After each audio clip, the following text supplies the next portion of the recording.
नमस्कार, मी LP उगिले police flash न्यूजमध्ये आपलं हार्दिक स्वागत आहे.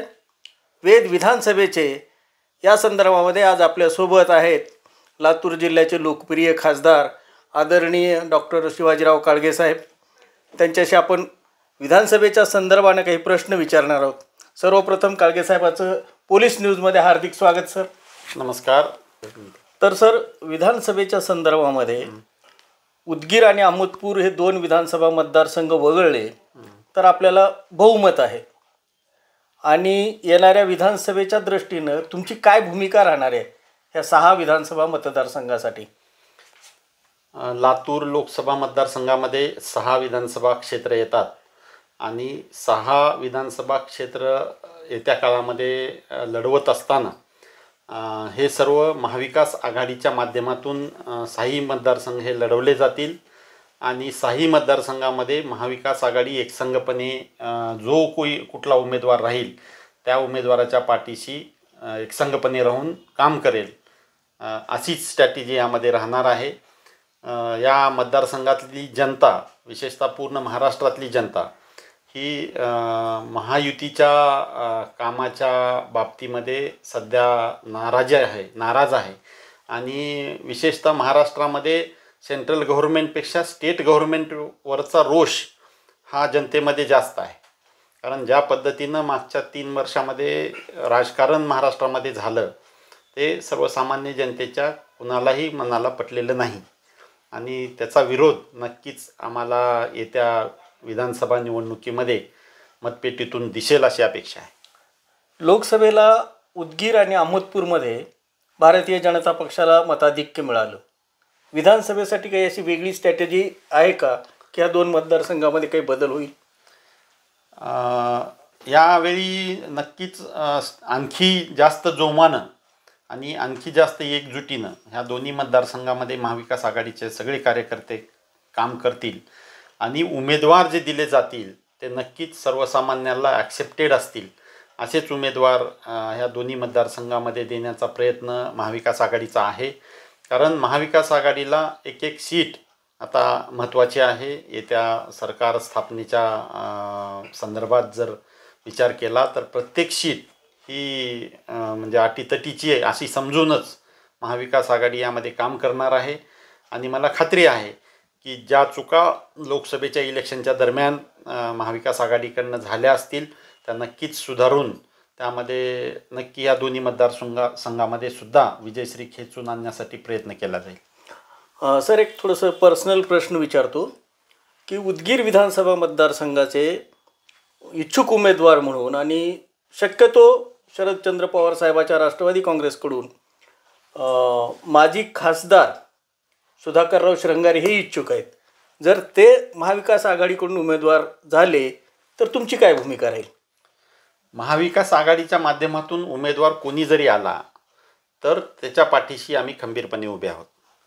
मग तो पक्ष कुठलाही असो आमच्या महाविकास आघाडीमधला आणि उमेदवार कुठलाही असो, आमच्या दृष्टीनं महाविकास आघाडीचा विजय हेच एकमेव ध्येय या विधानसभेच्या निवडणुकीमध्ये राहणार आहे आणि त्या माध्यमातून प्रत्येक आमचा कार्यकर्ता जो कुठला उमेदवार महाविकास आघाडीनं या विधानसभेसाठी दिलेला आहे, मग ते उदगीर असेल, ते अहमदपूर असेल, ते लोहा कंधार असेल, ते लातूर असेल, लातूर ग्रामीण असेल आणि निलंगा असेल, ह्या सगळ्या मतदारसंघामध्ये प्रत्येक आमचा कार्यकर्ता हा महाविकास आघाडीच्या उमेदवाराच्या पाठीशी उभा राहील.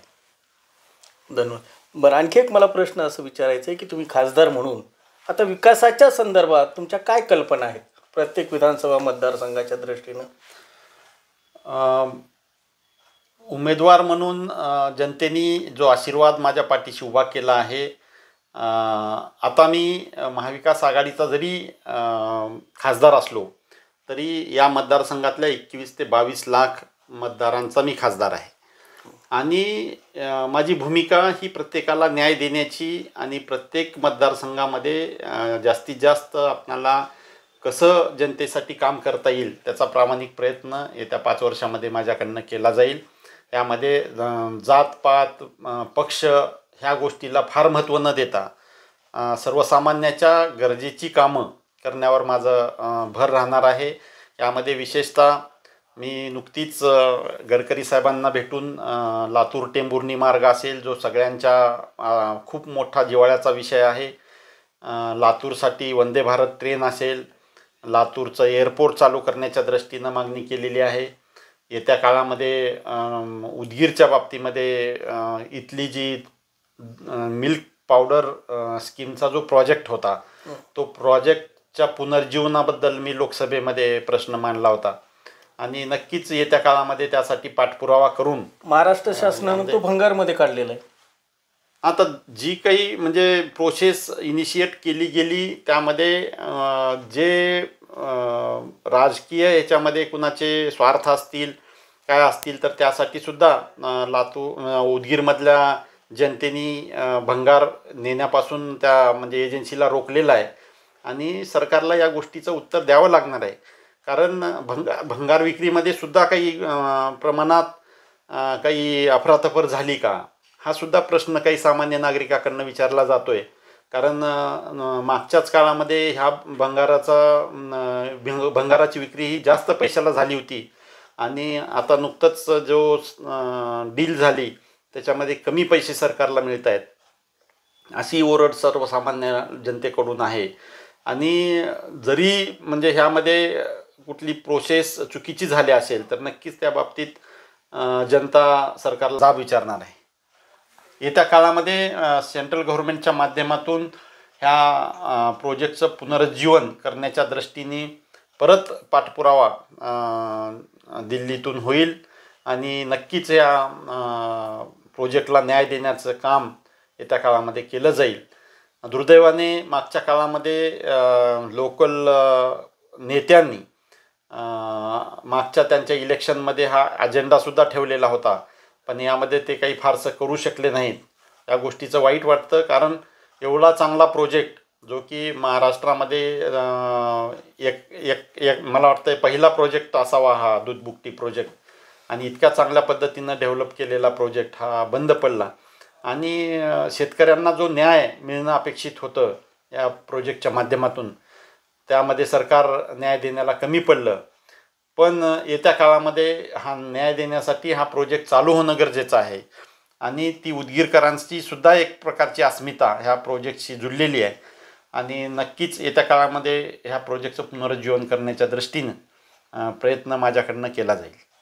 अध्यक्ष महोदय, महाराष्ट्र के मेरे लातूर लोकसभा चुनाव क्षेत्र में उदगीर एक अग्रणी सरकारी मिल्क पाउडर प्रोडक्शन यूनिट था, जिसका परिचालन पिछले कुछ सालों से बंद कर दिया गया है.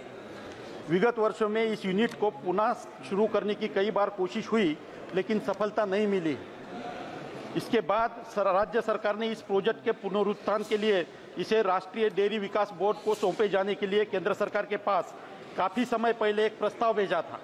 भारत सरकार ने इस पर अपनी सहमति भी दे दी थी और एनडीडीबी को इस पर आगे कार्रवाई करने के निर्देश भी दिए थे, परंतु अभी तक एनडीडीबी की ओर से कागजात से बाहर धरातल पर कोई ठोस कार्रवाई नहीं हुई है. अतः आपके माध्यम से सरकार से अनुरोध करता हूं कि इस बंद पड़े मिल्क पाउडर प्रोडक्शन यूनिट को व्यापक जनहित में पुनः चालू करने की कोशिश करें और जल्द से जल्द इसे चालू करके वहां के किसानों को राहत दे. धन्यवाद. धन्यवाद साहेब.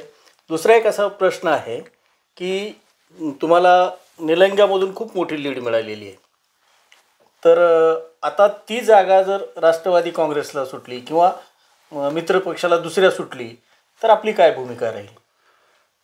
निलंग्याची जागा ही पारंपरिकरित्या काँग्रेसची जागा आहे आणि सहजासहजी काँग्रेस पक्ष ती जागा सोडेल असं मला तरी वाटत नाही. कारण काँग्रेस पक्ष उलट जास्त जागा जी लढाई काँग्रेस पक्षातर्फे लोकसभेमध्ये केली गेली त्यामध्ये काँग्रेस पक्षाला मिळालेलं यश पाहता काँग्रेस पक्षाची वाढीव जागांची मागणी ही महाविकास आघाडीकडे आहे आणि असलेल्या जागा सोडण्याचा तिथं प्रश्नच येत नाही. उलट ज्या जागा काँग्रेसच्या नव्हत्या मागच्या लढाईमध्ये त्या जागासुद्धा काँग्रेस पक्ष काही प्रमाणात स्वतःकडे मागत आहे आणि यामध्ये सगळ्याच्या विचाराने आमचा पहिला म्हणजे पक्षाचा सुद्धा पहिला उद्देश ही जागा निवडून येणे हा आहे. मग निवडून येणारा कॅन्डिडेट एखादा जर समजा पक्ष सोडून दुसरा असेल तर मग ती जागा त्या पक्षाला देऊन त्याच्या बदल्यात दुसरीकडली कुठली जागा ह्या पक्षाच्या दृष्टीनं फायद्याची वाटत असेल तर तसा पद्धतीचं नियोजन हे नक्कीच येणाऱ्या काळामध्ये महाविकास आघाडीच्या वतीनं केलं जाणार आहे. आणि सगळ्याचा एकच टार्गेट आहे, तो म्हणजे जास्तीत जास्त जागेवर आपले उमेदवार कसे निवडून येतील.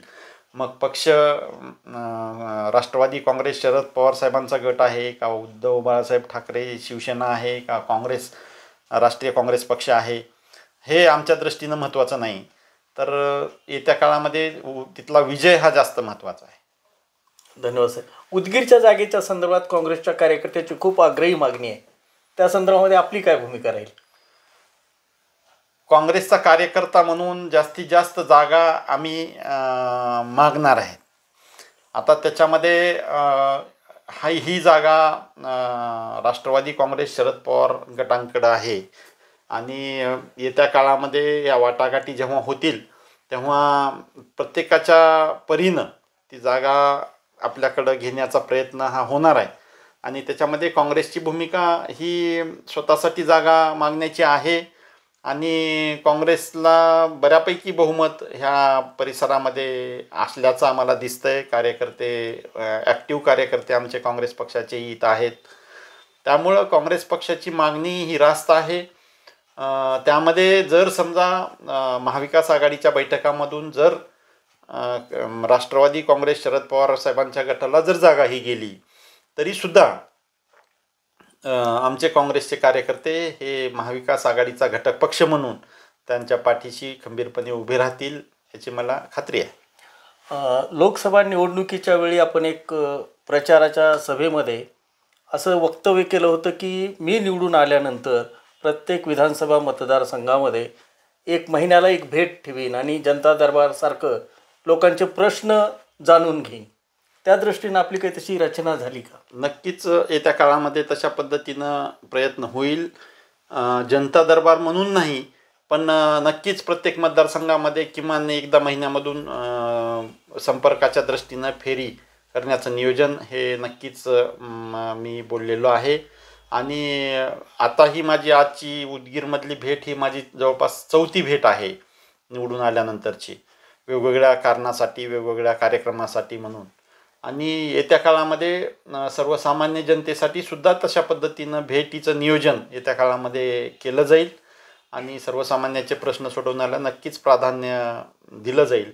आणि कुण्याही मतदारसंघातल्या ह्या 6 मतदारसंघातल्या कुठल्याही नागरिकांसाठी मी लातूरमध्ये नेहमीच उपलब्ध आहे. लातूर सोडून बाहेर फक्त मी शासकीय बैठका किंवा अधिवेशन किंवा कुठल्या शासकीय प्रवासामध्ये गेलो तरच लातूरच्या बाहेर असतो, अन्यथा मी लातूरमध्ये सगळ्यांसाठी एनी टाईम उपलब्ध आहे. धन्यवाद साहेब. काळगे साहेब आपल्यासोबत होते आणि त्यांनी कायम उदगीरसाठी विशेष लक्ष देण्याचंही आश्वासन दिलं आहे, त्याबद्दल त्यांचे पुन्हा एकदा धन्यवाद. थँक्यू.